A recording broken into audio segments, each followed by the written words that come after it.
Conditioning ক্যাম্পের জন্য আজ সৌদি আরব যাচ্ছে বাংলাদেশ দল। দুপুরে ঢাকা ছাড়বেন ফুটবলাররা। সৌদির আল তাইফে ৮ মার্চ সুদানের সাথে অনুশীলন ম্যাচ খেলতে পারেন জামাল রাকিবরা। মঙ্গলবার ঢাকায় শেষ অনুশীলন শেষে হেড কোচ হাবিয়ের কাবরেরা জানিয়েছেন সুদানের সাথে ম্যাচ প্রায় চূড়ান্ত। এছাড়া ক্যাম্প চলাকালীন আরও ২ ম্যাচের চেষ্টা করছে ফেডারেশন। মঙ্গলবার টিম হোটেলে ফেডারেশন সভাপতির সাক্ষাৎ পেয়েছেন ফুটবলাররা। সন্ধ্যায় বসুন্ধরা কিংস অ্যারেনায় ফ্লাড লাইটের আলোয় করেছেন অনুশীলন।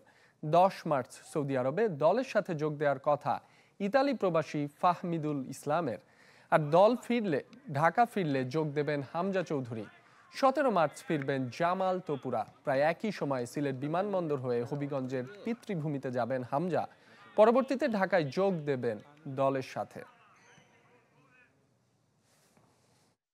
আসলে ইন্ডিয়ার সাথে আমাদের সবসময় একটা কম্পিটিশন ফাইটিং একটা ম্যাচ হয়, সেটা আপনারা এই সাফেও দেখছেন। আমরা এই লাস্ট যখন ইন্ডিয়ার সাথে যেটা আমরা খেলছিলাম সল্টলেকে, ওইটাও আশা করি এবারও এর ব্যতিক্রম হবে না। আমরা আমাদের সর্বোচ্চ একটা দিয়ে ফাইট করবো জয় ছিনিয়ে আনার জন্য। টিমের মধ্যে তো অনেক প্লেয়ার, তো কোচ এটা ডিসাইড করবে কে খেলবে কে খেলবে না। তো আমি আমার জায়গা থেকে চেষ্টা করতেছি যেন ভালো পারফরমেন্স করে কিভাবে 11-এ ঢোকা যায়।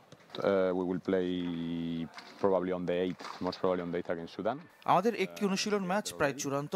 ৮ মার্চ আমরা খেলতে পারি সুদানের বিপক্ষে। এছাড়া আরো 2টি ম্যাচ নিয়ে কথা চলছে। 3টি ম্যাচ হলে খুব ভালো হবে। We are going to be able to do it. So